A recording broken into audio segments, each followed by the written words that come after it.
അസ്സലാമു അലൈക്കും. വാലേക്കും മുസ്സലാം. ഞാൻ ബാബയെ കാത്തിരിക്കുകയായിരുന്നു. നീ വളരെ എക്സൈറ്റഡ് ആണല്ലോ. അതെ, ഇബ്രാഹിം നബിക്ക് എന്ത് സംഭവിച്ചു എന്ന് എനിക്ക് അറിയണം. ആളുകൾ അദ്ദേഹത്തെ തീയിലോട്ട് എറിഞ്ഞോ? പെട്ടെന്ന് പറയുമോ? ശരി ശരി, അതിന്റെ ബാക്കി കഥ ഇപ്പോൾ തന്നെ നിനക്ക് ഞാൻ പറഞ്ഞു തരാം. മോൻ ശ്രദ്ധിച്ചു കേൾക്കണം. ബിസ്മില്ലാഹിർ റഹ്മാനിർ റഹീം.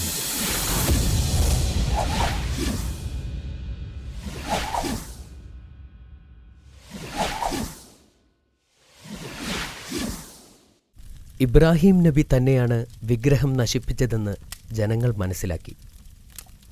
വലിയ തീയിൽ അവർ അദ്ദേഹത്തെ ചുട്ടുകൊല്ലുവാനായി തീരുമാനിച്ചു. എന്നിട്ട് അവർ ശേഖരിച്ച എല്ലാ വിറകുകളും അതിൽ നിക്ഷേപിച്ചു. അങ്ങനെ തീ ഭയാനകമായി പടർന്നു പിടിച്ചു. ആരും ഒട്ടും പ്രതീക്ഷിക്കാത്ത വിധം തീ വളർന്നു.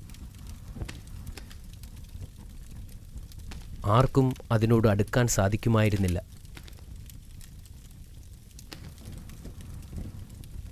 പക്ഷികൾ പോലും അതിനു മുകളിൽ പറക്കാൻ കഴിയാത്ത അത്ര ഉയരം. ബാബിലോണിലെ ഈ വലിയ തീപിടുത്തത്തെക്കുറിച്ച് പലരും കേട്ടു. ഈ പ്രതിഭാസം കാണാൻ അവർ നഗരത്തിലേക്ക് ചെന്നു. അപ്പോൾ ഇബ്രാഹിം നബി അലൈഹിസ്സലാമിൻ്റെ കൈയും കാലും കെട്ടിയിട്ട് ഒരു കവണയിൽ കയറ്റി നിർത്തി അദ്ദേഹത്തെ തീയിലേക്കെറിഞ്ഞു.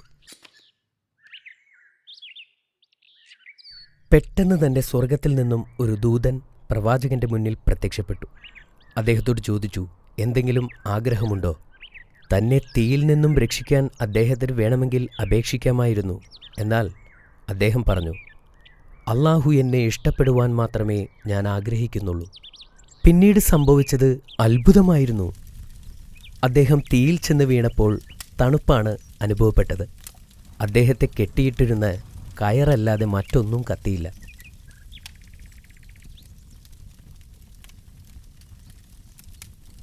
ഒരു ഉദ്യാനത്തിലിരിക്കുന്ന പോലെ തീയിലിരുന്നു കൊണ്ട് അള്ളാഹുവിനെ അദ്ദേഹം സ്തുതിച്ചു.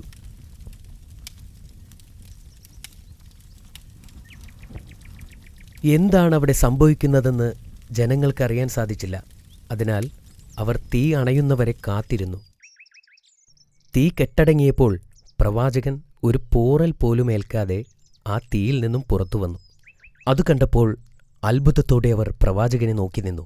ഇത് ശരിക്കും അത്ഭുതമാണ്.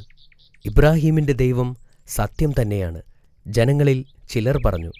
എങ്കിലും ഭൂരിഭാഗം ആളുകളും വിഗ്രഹങ്ങൾ നശിപ്പിച്ചതിനാൽ നബിയോട് ദേഷ്യത്തിൽ തന്നെ ആയിരുന്നു. അവർ അദ്ദേഹത്തെ നമ്രൂദ് രാജാവിൻ്റെ സദസ്സിലേക്ക് പിടിച്ചുകൊണ്ടുപോയി. അദ്ദേഹത്തിൻ്റെ കൈകാലുകൾ ബന്ധിച്ച നിലയിലാണ് കൊട്ടാരത്തിലെത്തിച്ചത്. നമ്രൂദ് രാജാവ് പ്രവാചകനോട് ചോദിച്ചു, ഞങ്ങൾ ആരാധിക്കുന്ന വിഗ്രഹങ്ങളെ നശിപ്പിച്ചതെന്തിന്? പ്രവാചകൻ പറഞ്ഞു, അവർ ദൈവമല്ല, വെറും കൽപ്രതിമകളാണ്. ആരാണ് യഥാർത്ഥ ദൈവമെന്ന് നമ്രൂദ് ചോദിച്ചു. പ്രവാചകൻ ശാന്തമായി മറുപടി പറഞ്ഞു, ഏക സത്യദൈവം അല്ലാഹു മാത്രമാണ്. എല്ലാ ജീവജാലങ്ങളെയും സൃഷ്ടിക്കുവാനും സംഹരിക്കുവാനുമുള്ള കഴിവ് അല്ലാഹുവിന് മാത്രമാണുള്ളത്. രാജാവ് പ്രവാചകന്റെ വാക്കുകൾ കേട്ട് കോപാകുലനായി. അവൻ കോപത്തോടെ എഴുന്നേറ്റ് നിന്നു പറഞ്ഞു, ജീവനും മരണവും എനിക്ക് നൽകാൻ കഴിയും. നിന്നെ ഞാനത് കാണിക്കാം. രണ്ടുപേരെ കോടതി മുറിയിലെത്തിക്കുവാൻ അദ്ദേഹം കൽപ്പിച്ചു. അതിൽ ആദ്യത്തവനെ കൊല്ലുവാൻ നമ്രൂദ് ആവശ്യപ്പെട്ടു. ഒരു ഭടൻ വാളെടുത്ത് ഒരു അടിമയെ കൊന്നു. നോക്ക്, ജീവനെടുക്കാനുള്ള അധികാരം എനിക്കുണ്ട്. അവൻ അടുത്ത അടിമയെയും കൊല്ലുവാൻ ആവശ്യപ്പെട്ടു. ഭടൻ വാളെടുത്ത് വീശുന്നതിന് തൊട്ടുമുമ്പ് രാജാവ് കൽപ്പിച്ചു, അവനെ കൊല്ലരുത്, അവൻ ജീവിക്കണം. എന്നിട്ട് നമ്രൂദ് ഇബ്രാഹിം നബിയോട് പറഞ്ഞു, കണ്ടോ, എനിക്ക് ജീവിപ്പിക്കുവാനും കഴിവുണ്ട്. പ്രവാചകൻ പറഞ്ഞു, അല്ലാഹു സൂര്യനെ പടിഞ്ഞാറ് നിന്ന് ഉദിപ്പിക്കാൻ കഴിവുള്ളവനാണ്. നിങ്ങൾക്ക് അത് ചെയ്യാൻ കഴിയുമോ? നമ്രൂദിന് ഒന്നും പറയാൻ കഴിഞ്ഞില്ല. അവന് ഇബ്രാഹിം നബിയോട് വൈരാഗ്യമുണ്ടായി. ഇബ്രാഹിം നബി അലൈഹിസ്സലാം ജനങ്ങളോട് അല്ലാഹുവിൽ വിശ്വസിക്കാൻ ആവശ്യപ്പെട്ടു. ബാബിലോണിലെ ഒരു പുരുഷനും ഒരു സ്ത്രീയുമൊഴികെ ആരും തന്നെ ഇബ്രാഹിം നബിയുടെ വാക്കുകൾ ശ്രദ്ധിക്കാൻ തയ്യാറായിരുന്നില്ല. ആ സ്ത്രീയുടെ പേര് സാറ എന്നും പുരുഷന്റെ പേര് ലൂത്ത് എന്നുമായിരുന്നു.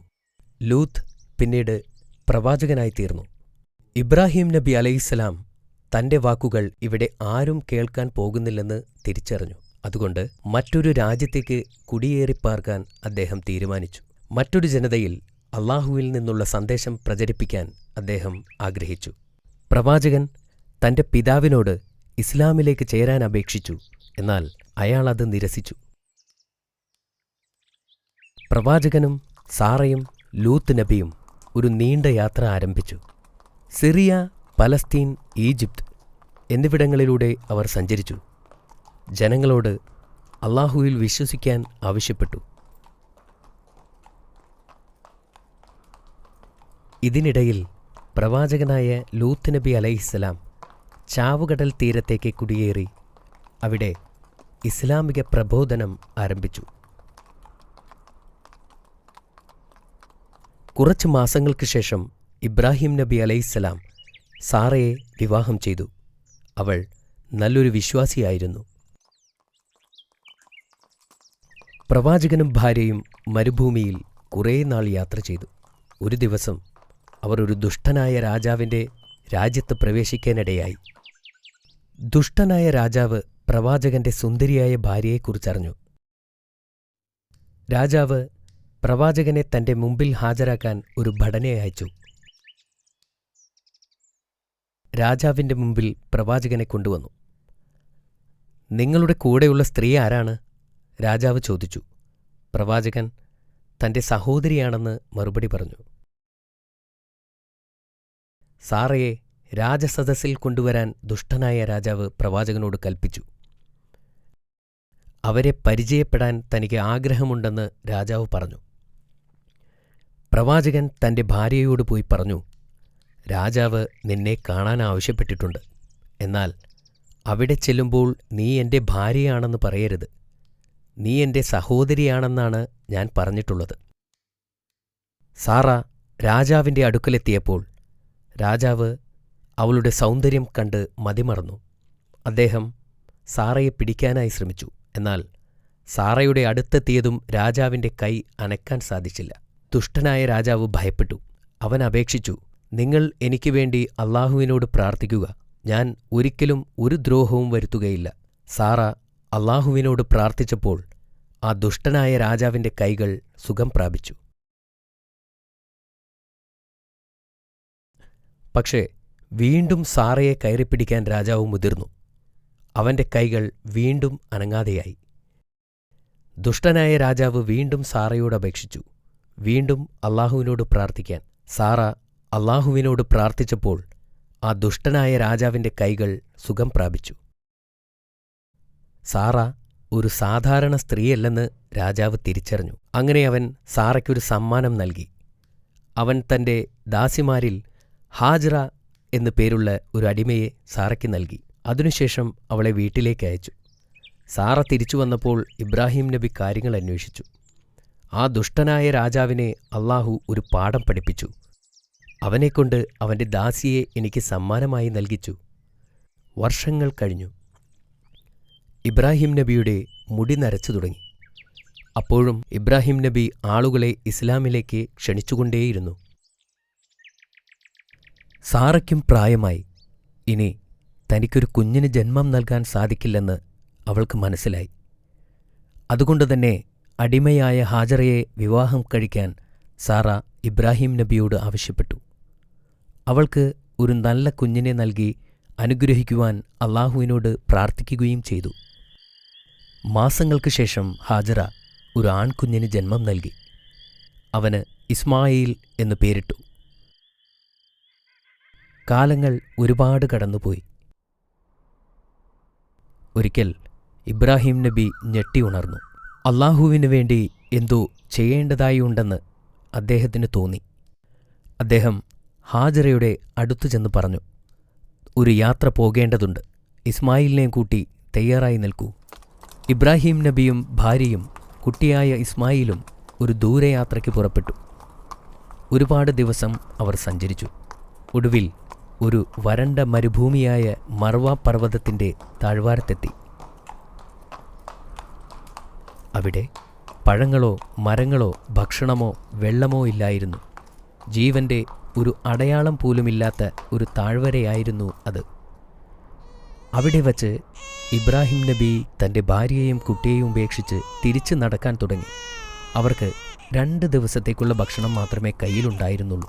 അദ്ദേഹത്തിൻ്റെ ഭാര്യ അദ്ദേഹത്തോട് പൊട്ടിക്കരഞ്ഞുകൊണ്ട് ചോദിച്ചു, ഞങ്ങളെ ഈ മരുഭൂമിയിൽ ഒറ്റക്കാക്കി എങ്ങോട്ടാണ് പോകുന്നത്? അദ്ദേഹം ഒന്നും മറുപടി പറഞ്ഞില്ല. അവർ വീണ്ടും കരഞ്ഞുകൊണ്ട് അപേക്ഷിച്ചു. ഒടുവിൽ അവർക്ക് മനസ്സിലായി, ഇതൊന്നും സ്വന്തം ഇഷ്ടപ്രകാരം അല്ല അദ്ദേഹം ചെയ്യുന്നത്. അവർ വീണ്ടും വിളിച്ചു ചോദിച്ചു, അള്ളാഹു ചെയ്യാൻ പറഞ്ഞിട്ടാണോ? അദ്ദേഹം തല കുലുക്കുക മാത്രം ചെയ്തു. എന്നിട്ട് നടന്നകന്നു. അദ്ദേഹത്തിൻ്റെ ഭാര്യ പറഞ്ഞു, ഞങ്ങൾക്ക് ഭയമില്ല, അള്ളാഹു ഞങ്ങളെ സംരക്ഷിക്കും.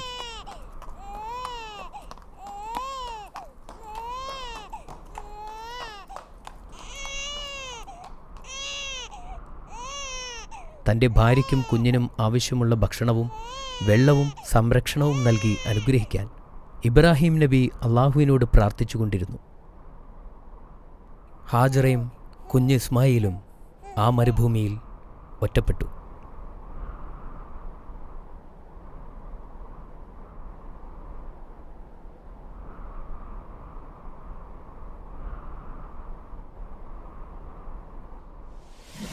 ഓ നോ, എന്തിനാണ് ഇബ്രാഹിം നബി അങ്ങനെ ചെയ്തത്? എന്തിനാണെന്ന് പറ ബാബ. അള്ളാഹു കൽപ്പിച്ചതുകൊണ്ടാണ് അങ്ങനെ ചെയ്തത്. പിന്നെ എന്തുണ്ടായി ബാബ? ബാക്കി കഥ നിനക്ക് നാളെ ഞാൻ പറഞ്ഞു തരാം. ഓക്കെ ബാബ. കിടക്കുന്നതിന് മുമ്പ് നിന്നോട് ഞാൻ കുറച്ച് ചോദ്യങ്ങൾ ചോദിക്കാൻ പോവുകയാണ്. നീ റെഡിയാണോ? ചോദിച്ചോളൂ. എങ്കിൽ പറയൂ, എന്തിനാണ് ഇബ്രാഹിം നബിയെ ആളുകൾ തീയിലേക്ക് എറിഞ്ഞത്? ഞാൻ കുറച്ച് ഓപ്ഷൻസ് തരാം. ഓപ്ഷൻ എ, അവർ ആരാധിച്ചിരുന്ന വിഗ്രഹങ്ങൾ ഉടച്ചതുകൊണ്ട്. ഓപ്ഷൻ ബി, വിഗ്രഹങ്ങൾ കട്ടെടുത്തതുകൊണ്ട്. ഓപ്ഷൻ സി, വിഗ്രഹങ്ങൾ കത്തിച്ചതുകൊണ്ട്. അത് വളരെ എളുപ്പമാണ്. ആളുകൾ ആരാധിക്കുന്ന വിഗ്രഹങ്ങളെ തകർത്തതുകൊണ്ടാണ് പ്രവാചകനെ തീയിലിട്ടത്. മാഷാ അല്ലാ, അത് ശരിയാണ്. താങ്ക് യു ബാബ. പ്രവാചകൻ നമ്രൂദിനെ എങ്ങനെയാണ് വെല്ലുവിളിച്ചത്? പടിഞ്ഞാറ് നിന്ന് സൂര്യനെ ഉയർത്താൻ സാധിക്കുമോ എന്ന് ചോദിച്ചു. ബാബിലോണിൽ നിന്നും നബിയുടെ കൂടെ ആരൊക്കെയാണ്